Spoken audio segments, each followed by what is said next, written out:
Hey, I'd like to welcome you to another episode of Money Matters Top Tips for Success, where each and every day I bring on new business owners, entrepreneurs, and executives and have them share their top tips for success with you.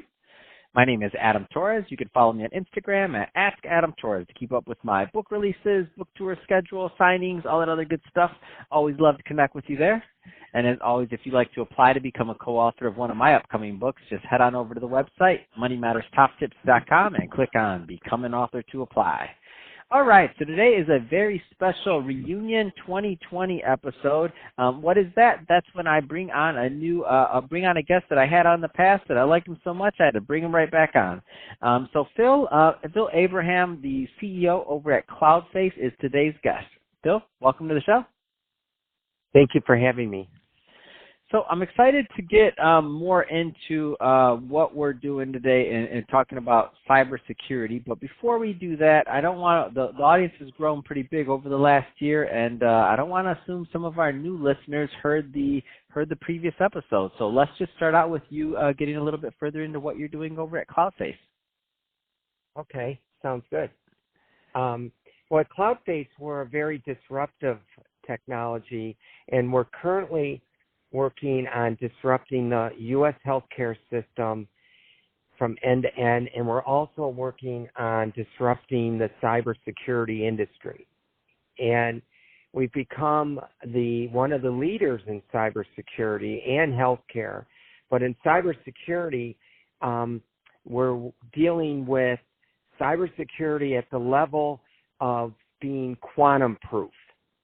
And so most people don't understand the dangers with quantum technology, but we happen to be quantum proof. So we're better and faster than the quantums, and we know how to disrupt the current cybersecurity. And most of this is driven off the fact that people are being instructed to buy off-the-shelf cybersecurity software, and then their company gets hacked.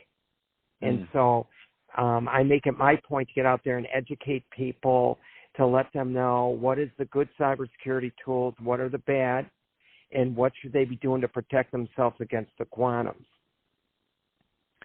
So, Philip, I think that's a great transition. Let's talk a little bit more about cybersecurity and what businesses should be thinking about in that planning. Well, sure. There's so much to discuss on this topic. One thing is cost. How much money should they be spending? Should they even consider ROI, return on investment, on their cyber investments? And how do they break away from the traditional sales pitches that sucks these cyber executives and professionals in? And, how do we get them onto a platform where they can hear the other side, hear why they should think and look at cybersecurity in a different way? The other thing is the impact on the whole organization.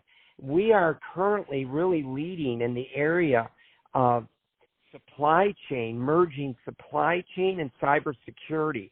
So while everyone thinks cyber hacking is coming from a disgruntled employee, our research shows it comes from the supply chain, the extended reach of the supply chain and vendors. And what we've done is we've created a solution to merge supply chain and cybersecurity. So current cybersecurity executives, they need to be looking at solutions that will protect outside of their operation as well as inside their operation, in addition to looking at cost. So those are a few things. So where do you find, I love the fact that you bring up the executive that has to make these decisions and it's their job to manage it. Where do they find, how are they best served in terms of tools to help educate them on this? Because this is it changes fast and like what you're saying in terms of the quantums, everything it changes pretty quickly in the whole cybersecurity industry. Yeah. Well, here's what gets me in trouble, but obviously the CISOs and other cyber executives, they're going to go to all your traditional cyber conferences. Yep. I happen to be against that. But that's where they go. They don't know where else to go because that's all that's available to them. That was it. But just as a side note, Phil, so that's what I was thinking. So I'm like, all right, so I'm sure there's some conferences, something else, and I didn't know which way you were going to go with the answer to that question, but I'm glad you said that, because I'm like, if everybody's at the same exact spot, go ahead, Philip, I had to say that. Yeah, well, so watch this. Everyone's at the same conferences. Yeah. The sales reps are selling off the same That's what I was thinking. And then their company gets hacked. So I'm over here going, I know everyone's going to get mad at me, but I'm not going to that conference. Why would I want to go to the conference where they have a 100% failure rate? You know, there's a reason the whole United States government's being hacked, all branches of our military, Microsoft, Amazon, Google, they're all completely hacked. They might not want to admit it. They're all compromised. All the corporations, General Motors, Ford, these guys are all compromised. So if the military's compromised and the government and Google and Amazon, why would you want to go to these same conferences and buy that same software? Not me. So, you know, I step out of that world and, you know, we're quantum proof. I like going with the out-of-the-box thinkers like myself, the guys that have a track record of building really creative tools that has I have a 40-year track record of building things that are superior than everyone else's. These are the kind of people you want to seek out and hang out with if you want to stay cyber safe. And so, what kind of companies do you work with? Well, currently, for good or bad, I am really deep inside Washington, D.C., and I'm in the highest levels of the cyber government, is all I can really say on this podcast. So I'm in Washington, D.C. a lot.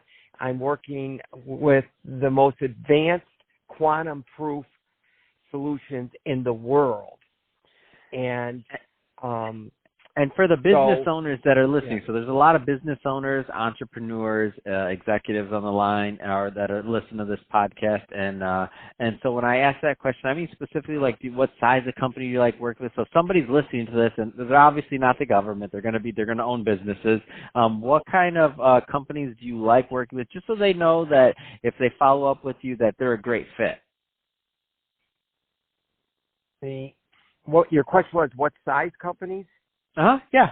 Do you work with small businesses? Do you work with large businesses? Do you work with just enterprise? Do you work with so somebody knows if you're a good person to follow up with? Oh, well, I've been really bred and spent most of my life working on extremely large companies, large enterprises. But I've made it my point to spend some of my time with the small and mid-range, because to me, it's all cyber problems. So whether it's a small company that needs my help or a mid-range, that's what I do. But I'm also working with big companies like IBM, and I got a meeting in a few days with General Motors to discuss how we're going to protect these connected cars. And, of course, I'm working with major branches of the government. But I like the small companies and the medium size. So I can cover it all. Awesome. So, Phil, if somebody is listening to this and they do want more information on Cloudface, what's the best way for them to reach out to you? Well, a couple ways. My website is cloudfaceusa.com, and I don't know if I'm allowed to get my number out, but it's 248. Please, go for it. Yes, my cell is 248-756-1688, and they can, get a hold of me. I'm on LinkedIn and stuff, and I will get back right away with everyone, and I'm excited to help any or all of your listeners. Awesome. Well, hey, Phil, really appreciate you coming on the show today and sharing more about your background and all the great work that you're doing over at Cloudface to keep businesses safe. And to the audience, as always, thank you for tuning in. Hope you got a lot of value out of this. If you did, don't forget to subscribe to the podcast, leave me a review on the Apple iTunes Store. Go subscribe to the YouTube channel. We just started that this year, Money Matters Top Tips. Leave us some comments on the video. Let us know what you thought. And Phil, thanks again for coming on the show. Thank you very much.